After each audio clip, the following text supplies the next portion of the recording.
On behalf of Pundit Junction, I would like to welcome Dr. Vijay Bhatkar, who is an eminent scientist and educator. He is considered the father of India's supercomputing and led the development of the first supercomputer, Param, which we are all familiar with.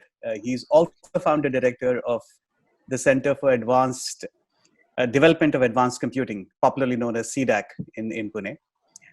And last but not the least, Dr. Bhatkar is the recipient of the Padma Bhushan, which is one of India's highest civilian honors. So welcome again.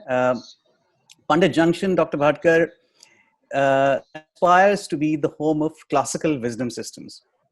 We intend to convey to a vast audience the rigor, the sophistication, the elegance of some of these wisdom systems that reside or originate from India. So including, spirituality, astrology, of course, yogic sciences. Yoga has become almost a staple here in the West, and natural healing remedies or Ayurveda. But today's topic is focused on Indian astrology. So as a scientist, my first question to you is, what drew you to astrology and Indian astrology in particular? And can you speak to its origins? Yeah, I think I'm very, very pleased to see this idea of Pundit Junctions. Junction. Pandit Yes. and Junction. I think this is the first time I've seen that these two words have been used. This connotation has been used, and now it is naturally, evokes some sort of a curiosity, definitely. Pandit is something like a expert. I work in artificial intelligence, and one of the important parts of artificial intelligence has been expert systems, capture the Correct. knowledge of the experts. Yes. And I think India has a history of what you are engaged in right now is that trying to bring that Indian knowledge system, the past history of from Vedic times. So Vedic time today, I think we see that because of the corona systems, and there are a lot of Indian serials which are going on the, I think on the television, which the whole Indian population must be watching.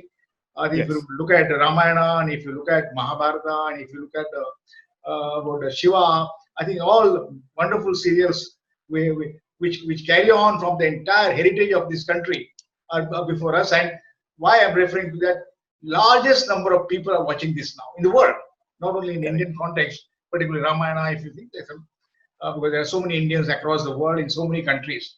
Anyway, the most important issue is that I've been interested in the Indian knowledge system per se. Why? Because of the, I think, the civilizational studies. If you do, I think is important today. I think important has been always very important that grasping that India, or what for Bharat, has been the Vedic civilization is one of the oldest civilizations of the world. I think, and still it's a live civilization. More importantly, that many civilizations arose. Our Vedic civilization, one of the oldest one, the Sumerian, Mesopotamian, Egyptian, the Greek, and then we have the Chinese this side, Chinese, and then later on Japanese, and of course in the Americas there have been the Mayan civilization, in the Central America, Mexico, and then the Incan civilization, and there have been studies on these civilizations. What we observe is that all these civilizations came about, they rose, they attained their peaks, and they went off. So, and then the question, I think, let me come directly to this question of astrology. Uh, why is it so? So the answer which I was searching, I think the answer which I got is that which I've been studying, not only me, but there are people who study the civilization study, because it is one of the most, I think, I would say singularly, it is because of the edifice of, I think, the whole edifice of knowledge system this civilization has. It is founded on the knowledge. It is the world's first knowledge-based civilization of the world. I would say that, and it's so mature it has been. If you really look at that from the Vedic times, and then we start studying that Indian knowledge system, it is based on the four Vedas, four Upavedas, and then we talk about the Vedangas, the entire science of that thing, that expressing that knowledge system itself. And then we have so many darshanas, we have Itihasa like Ramayana, in what you call, they are historical, we regard it as historical truths. There may be some doubts on that issue, some arguments on that issue, but the Ramayana and Mahabharata and the entire historical period, and I think we believe this is to be true. And of course, associated sciences, the mathematics, astronomy, astrology. And when we speak of astronomy, I think we have been most advanced in astronomical calculations, and we see that things and the associated mathematics, and of course, astronomy is also directly connected with astrology, because all of us, as humans, are interested in what is going to happen in the future. For example, now I see so many predictions which come from in this COVID virus. When it's going to end? What is going to happen? What are the things like that? We are all, as humans, very curious, and I would say the science itself is very curious. The science itself comes because its ability to predict in the future. See, the word Jyotish comes from, I'm trying to see the light in the future. Jyoti is the light. I'm trying to see light in the future. Why do I study physics, chemistry, or things like computer science? I create models, and these models are able to predict. I think if I look at my own career or my own pursuit in CDAC or computing, I think it came because of our inability earlier to predict the rains, because the entire our economy was based on our agriculture economy. More large number of 70% of the population depends on agriculture, and what is most important for this, when will the rains come? And that's why we have a very strong. Most people start looking at the Panchanga. Panchanga is a very scientific discipline. If you really study the models which our ancient rishis or the astrologers, they try to create a very mature model, and it's very interesting that how that model has been developed. And so my interest in this thing came from that. How did we develop? What is that model? What we are going to work on, and still, I think it is not only true for India. Every nation or every civilization has their own calendar systems, their own calculations, and this one. And what I would say that this Vedic astrology is one of the most mature system, I would say. Whether it's true or not, that can be argued, because truth depends upon the evidences and the whole system based on how the truth is defined. So that's how I have been interested in this part of it. Humans are curious about it, and India had one of the most.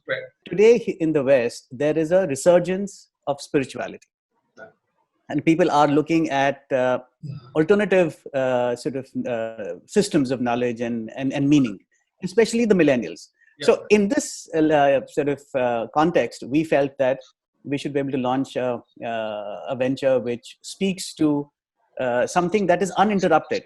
We believe that the uninterruptedness of our system is its biggest evidence. That my mother used to look at the Panchang every morning and tell me what what is probably going to happen or not. And I grew up in that milieu.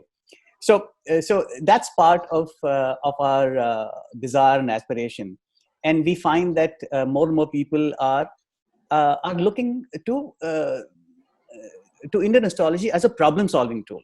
So our positioning is one of problem-solving, and that we will push for well-being outcomes. So meditation, mindfulness, health, natural healing. So we are driving to those outcomes and not towards anything else. So that's our vision. And in human life, which is very complex, extremely complex human life, and there are so many things, we are obviously curious about it, and our rishis try to advance the system. And there are different types of system, but it's an advanced system, which is very, very, very from as a scientist, very interesting perspective. What as a scientist I do is I build a model. As a scientist, I create a model of the universe. I create a model of whatever the system, where things, my climate, whatever things like that, agriculture, and try to make the predictions. In that sense, this is very important, and we should look at it from the inquisitive perspective, the curious perspective, and start looking at it in a positive way. Only one thing about this, I would like to say about these things is that these predictions can influence our mind. Yeah, and that's very important. That it can deeply influence our mind that such and such an event is going to occur, particularly for the weddings, Yes. for what is going to be your life or your career, and that also shapes your, because you are not an independent player. Today, quantum mechanics tells us that you are not independent of the experiment what you are doing. You are part of that experiment. And here we must keep in mind, and we must, I think, as in Pundit Junction, we must bring out that issue that you are no more now subject, object, and the whole process of I think knowing is an integral part, and that's what quantum mechanics has given us. And we must keep this in mind. You must play a very important role, because your perception, I think, but your belief plays a very important. Because science, somebody says that Paul Davies says that science itself is a belief system. You know, is it true or not? So your belief system is important, and still we must, the primacy must be with the person who is going to ask that question, and is his belief system on that, and we must make people aware of that, I think. Correct. Correct. A case study in the Harvard Business Review many years ago, where some mountaineers got lost in the Alps, and they found a map, and by looking at that map, they all figured out a way to get out of the mountains and free themselves, only to discover that the map was not of the area that they were in. So the lesson or the insight is that imperfect maps, if can also lead to perfect Yes. outcomes. Yes. And our view is that imperfect as this tool may be, if it drives you to a higher level of thinking, believing, and feeling, maybe there is some value in it. And so, you know, I was reading a book review, and it said that Sigmund Freud used to use astrology in his therapy. Yeah. Now, yeah. So I said, you know, whether I don't think Sigmund Freud was concerned about whether astrology is scientific or not. He was more concerned about outcomes. Sure. Both from India as well as from abroad, but particularly from the Indian perspective, people who say that they don't believe in astrology, when it comes to the marriage or the wedding of their daughter, they go to Panchanga, and they decide the date, or they decide the topic. Such is the influence. I think we must see it's an integral part of our life. That I am going to play, that my positivity or my outlook is going to play very important role in the whole prediction systems. So I am not independent of it. I can change. I can change the outcomes. Correct. Correct. Because of my own views. Free will, yes. Yes. So our positioning around Dr. Bhatkar is that we are in the interpretation business, and Yes. interpretation is an art form, and we don't predict. We say, look, if this is what the data is indicating, then this is what the interpretation is all about. This interpretation issue, what you said, is very correct. No, interpretation is a very deep thinking. The insights which you get, it is not purely based on, I think data is important, but the insights within the data, that requires a lot of experience. That is because of knowledge. And many times the scientists make the mistake, or we make the mistakes as a people, hard scientists and the soft scientists like this, that everything is not about the complex system. As you go more and more complex, like weather, for example, like financial systems, they are not deterministic. They are deterministic, they are statistical, and they are fuzzy, or the possibilistic system. And here it depends upon what I am going to utter based on that data. I am not independent. It's not completely computable.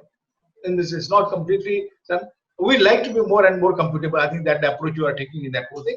So, but we also tell people that this is what it is. It is probabilistic, possibilistic, and I'm projecting my own views on this.